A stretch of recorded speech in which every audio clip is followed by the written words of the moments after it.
Hello, and a very warm welcome to Cultural Communication Confidence with me, Victoria Reynoldson. And I'm really excited to have another guest with me here today, Michelle Bradley, who is joining us all the way from Taiwan. Thank you so much for joining us here today. And I'm really excited to have you on the show, Michelle. Thank you. Hello, Victoria. Thank you. It's my pleasure, and I'm very happy to be here. Excellent.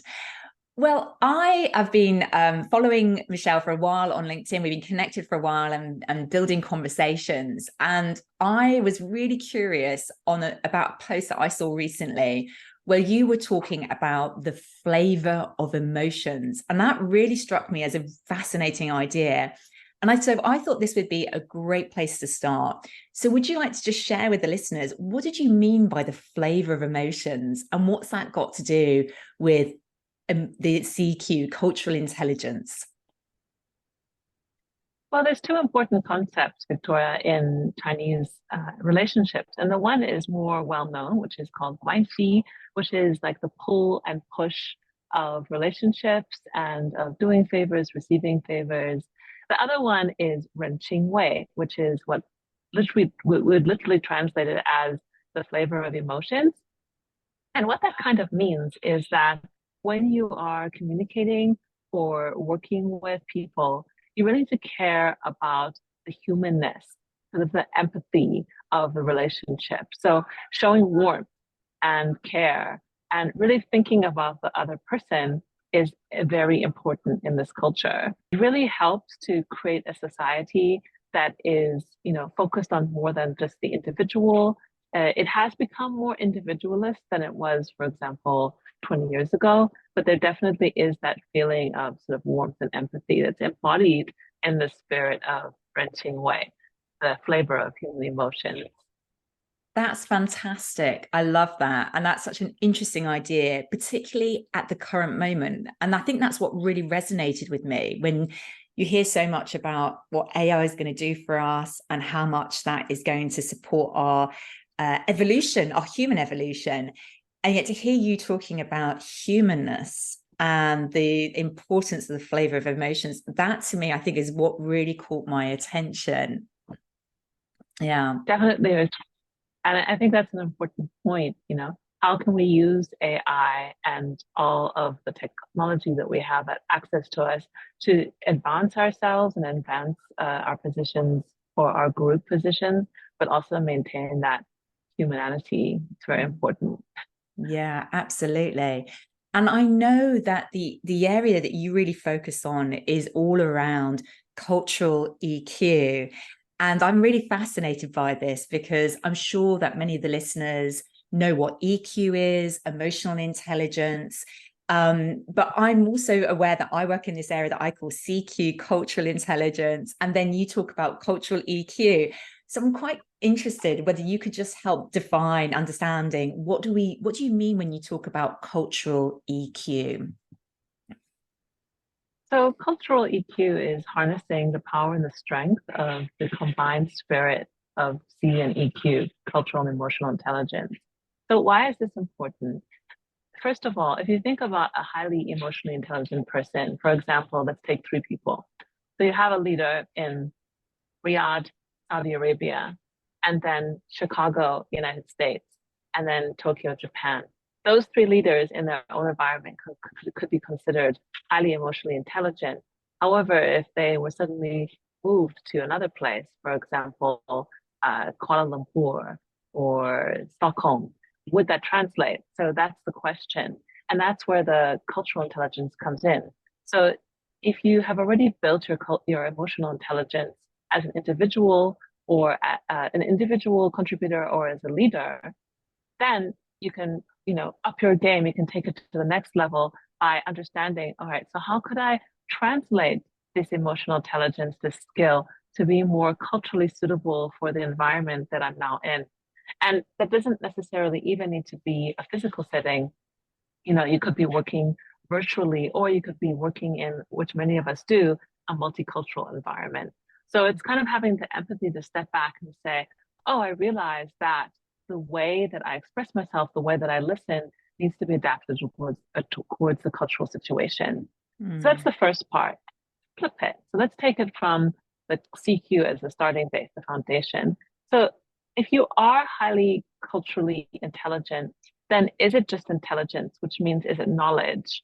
So it needs to be more than knowledge, right? It needs to be something that you can actually put into action. So if you are outside of your comfort zone, which is going to happen if you're working in a culture that's different from yours, then what is inside of you? What is the inner strength that will help you say, okay, I'm going to step back and listen to this other person and try to understand their perspective? That's not going to be from a book that you read or from a course that you took. That's going to be your emotional intelligence that gives you the strength and gives you the capacity to step outside of yourself and try and go, as the saying goes, step in the other person's shoes. So as I see it, when I work with highly sort of capable global leaders, or as I said, individual contributors, I often find that they have that mixture of the emotional and the cultural intelligence. So for me, they are inseparable, and therefore what I work with my clients and groups is developing cultural EQ. I love that. And thank you so much for really providing quite a detailed overview of what that is. The phrase inner strength particularly caught my attention. And I think that's really interesting, isn't it? Because so often there's lots and lots of leadership advice out there about, how to be a good leader, how to be a great leader. And I'm conscious, also working in the space of cultural intelligence, that actually there is often an assumption it's based on more Western style leadership kind of behaviors and norms and what is considered the good leader. Like, what does a good leader look like? So I'm really, interested in that. And I'm really glad that you're kind of looking at it from that angle as well. And it really makes sense to me. And I think the other point, which you were saying there about, it's not just for relocation. I absolutely agree. It's so valid, right, for multicultural environments. And that's just a reality for so many people today working in remote teams with people they never meet, right? Yeah, you got it, Victoria, exactly. And that's actually perhaps because it's more of a gray area. Like if you are moving to a new country, then you understand, okay, I need to adjust my perceptions, I need to improve my communication, and perhaps you and your family have that support. But the gray area is when you're still communicating cross-culturally, but you don't necessarily realize or don't have access to the tools that you need to take to bring it up a level in terms of your capacity to communicate. So in terms of global teams, a lot of the issues actually revolve not around the hard skills, but rather around the soft skills. Absolutely. And it's so fascinating, this differentiation between hard and soft, because actually I think soft skills, I like to call them human skills. They're kind of our essential skills that we need to succeed, even more so now than we ever did before, particularly in the kind of new world of tech and AI. And actually we need to bring our humanness more to the front. So that's really, really interesting. And I know you talk about global agility. So I'm assuming cultural EQ is a really core part of global agility. Is that right? Yes, Victoria, it is. Because everything's moving so fast now. And people, we live in what we call a VUCA world. So we really have to be agile to understand how to adjust and then how to apply ourselves. And then also, instead of thinking about what we know as a foundation, we need to think about it as more of a parachute. So it can be like move from one area to another very quickly, and we can learn a new skill or learn how to work with a certain group of people much faster. So that's why I think global agility is a key attribute of any successful individual or group in the 21st century, regardless of what sector they work in or regardless of what their life looks like. It has a very broad application. No, I can imagine. Absolutely. And I'm conscious from a global point of view when I'm talking to you now, you're in Taiwan, I'm here in London, the UK. I can see the beautiful mountains behind you. And I know you mentioned you're currently away from the city right now. But of course, because of where you're based, you're really focused on East-West cultural dynamics. And I'm conscious that obviously you're a real specialist in this. And you do this both, do I understand you do it in two languages as well? You do it in English and you do it in Mandarin, is that right? Yes, yes. So right now, just to explain to everyone who's listening, thank you first for listening. I'm in Alishan, Ali Mountain, which is quite a high mountain in central Taiwan, because in 2 days we're beginning the Lunar New Year holiday. So that's why I'm here. And in terms of what I train and what I'm involved with, I do both English and Chinese. So it really depends on who I'm working with. And a lot of my Taiwanese clients actually prefer if I do use English, because for them, it sort of helps them to develop that sort of globally agile mindset, because they're obviously probably using English in that context. However, in certain situations for a word that they're unfamiliar with or some kind of context, then I'll switch to Chinese. Sometimes when it's very specific, for example, I'm working with one multinational company on how to work with Americans and Germans, and that's to help the Taiwanese team understand them better, then it will be mostly in Chinese. And it just feels like more familiar to the people who are attending it. So I like to give people that option. And then, of course, English is my native language. So that's what I use mostly with, clients abroad. And I do speak Chinese at home, and I've been in Taiwan for 17 years. So I do feel as though either language is fine. That's amazing. I mean, it's quite a skill to do this coaching and training, but to do it in two languages, I think is amazing. And I think that's fantastic. What a benefit for your clients, whether it's doing it fully in one language or being able to explain specific terminology and ideas in a way that makes sense. I think that's absolutely amazing. And I mean, you mentioned in Taiwan for 17 years, which is really interesting because I also know you've got a very multicultural background, but let's focus in on the sort of time on the side for this to start with. And I'm quite curious, how this idea of East-West cultural dynamics has evolved over time. Have you noticed any differences that have changed in the way people perceive each other's kind of cultures, how the kind of cultural dynamics are working over time? Yes. To begin with, when I was first working with clients in Taiwan, most of them were born before 1980. And that culture, that generation had a very specific culture because they grew up in an authoritarian regime. And then after the 90s, the culture of Taiwan changed a lot. So people who were born after 1980, especially after 1990, have a very different way of approaching communication and interpersonal communication. So one thing that I noticed was that I had a little bit of a culture shock, because as my career grew, I was working with a certain group of people, but the generation had moved on. So the way that I needed to change my communication according to their perceptions of the world changed a lot. And how did it change? First of all, there was a lot more sort of global connections.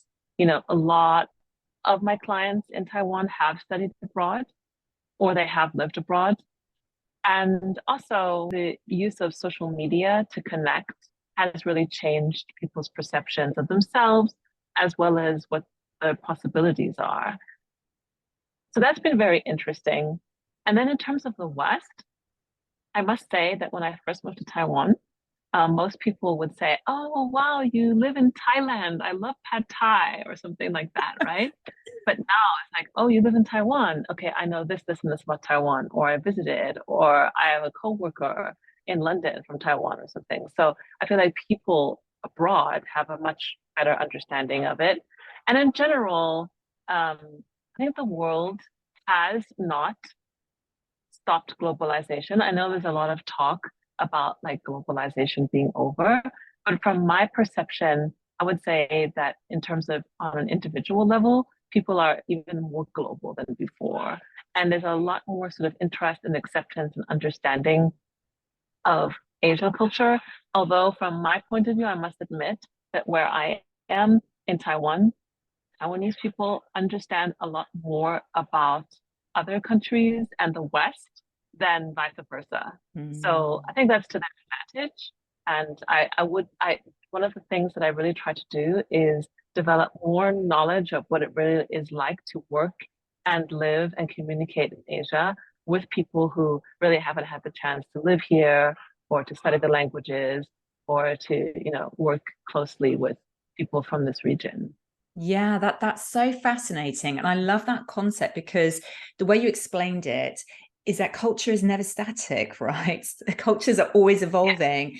And you talked about generational impact, but even technological impacts like social media, which we take so much for granted, right? Like the Zoom thing, where we can jump on a call and do this. And of course, that's going to continue to evolve. So I think that's really important. Also, this idea of culture and evolution.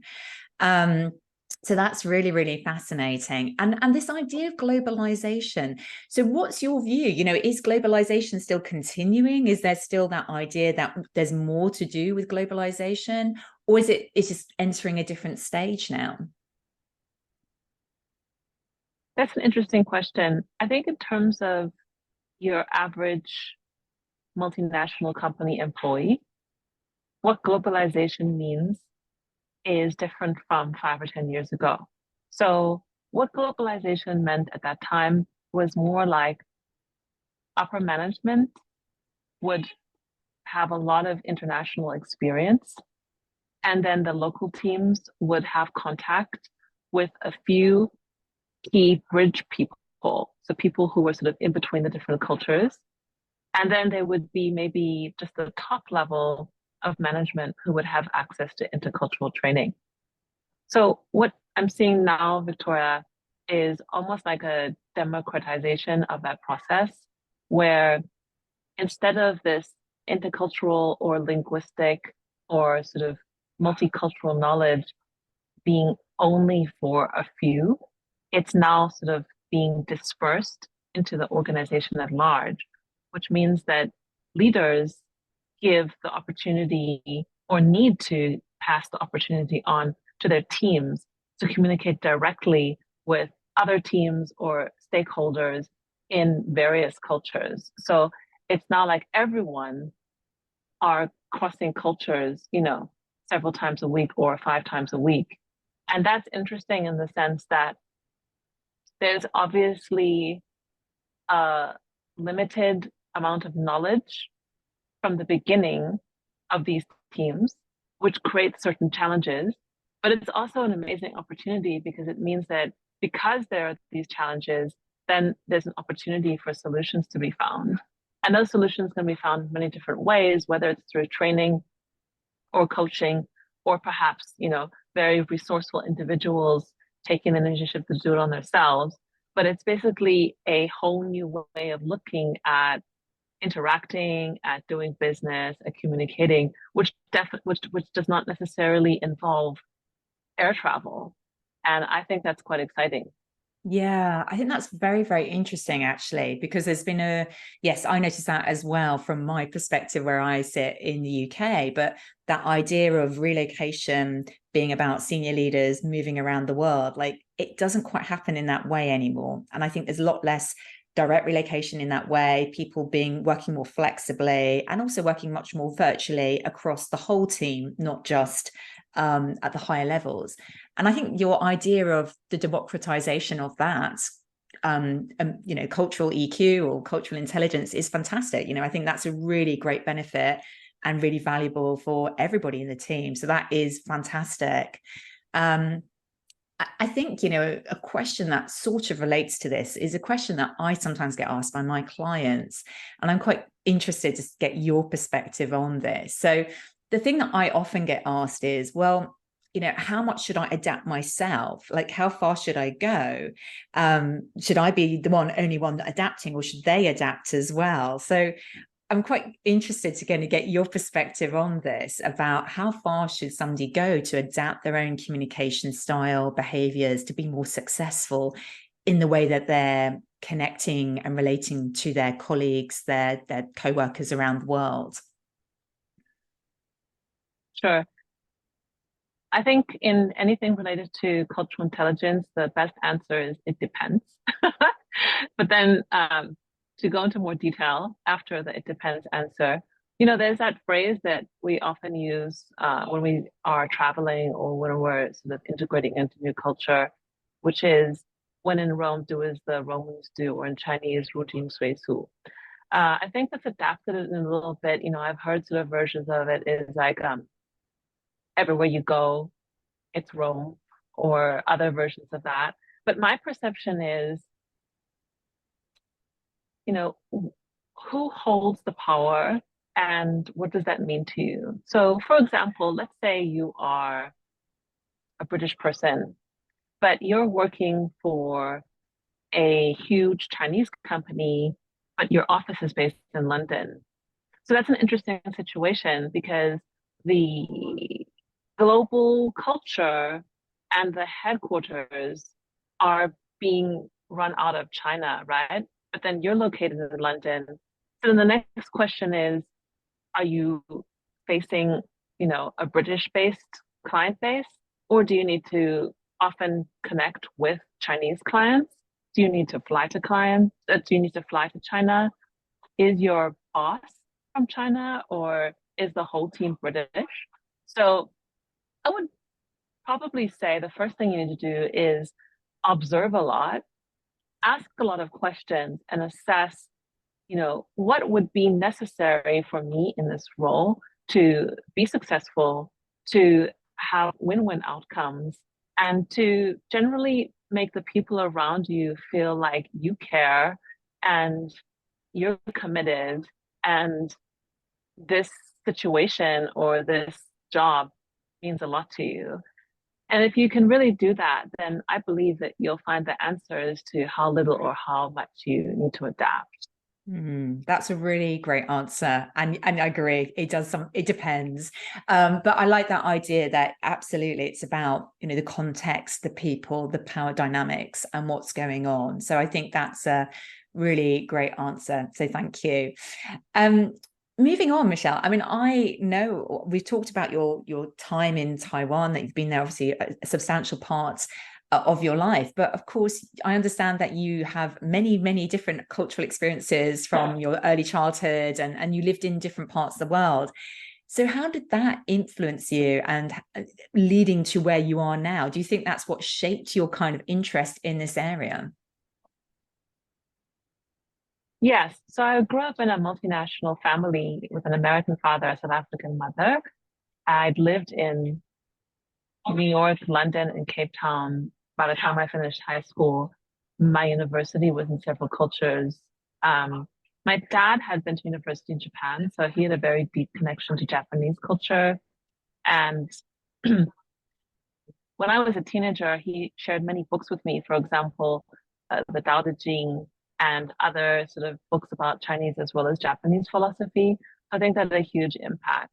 In my early 20s, I faced in very close detail the day of 9/11, September 11th, and that had a very huge impact on me, in the sense that I experienced what it was like from people all over the world to come together in the face of a really big tragedy.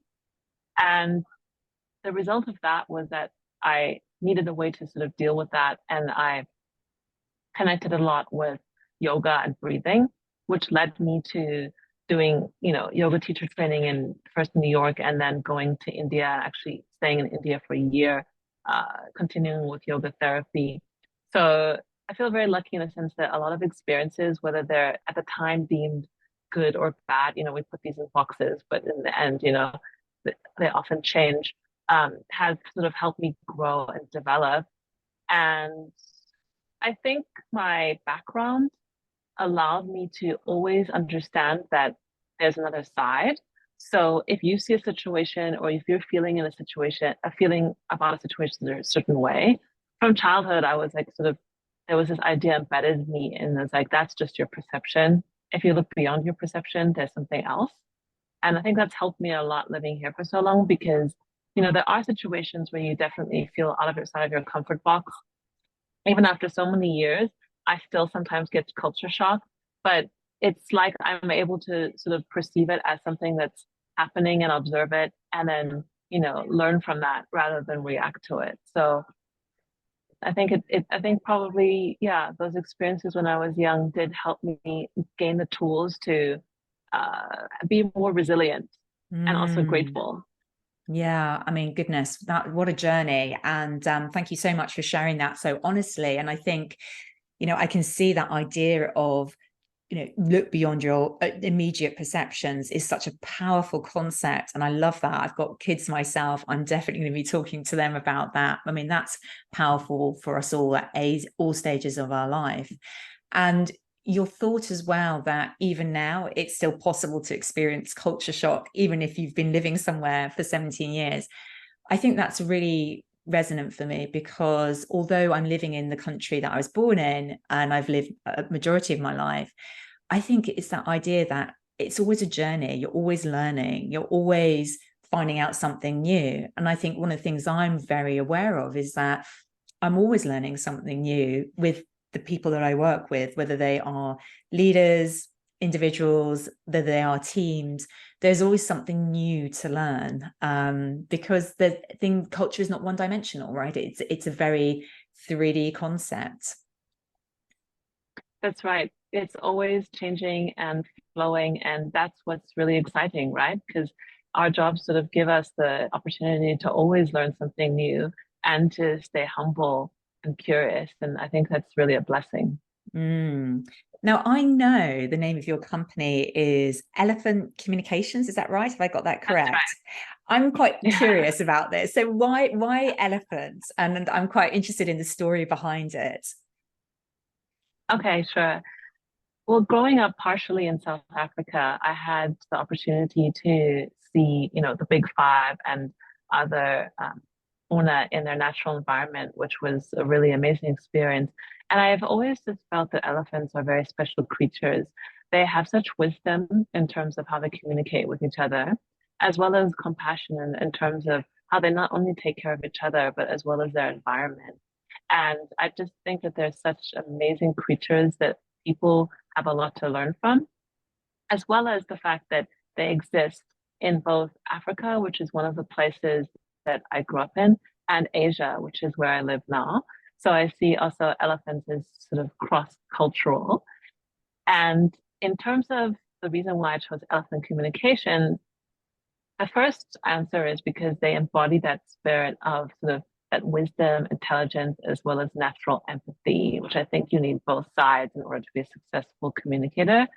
And then the other side actually exists within the Chinese name. So in Chinese, it's called 双向沟通.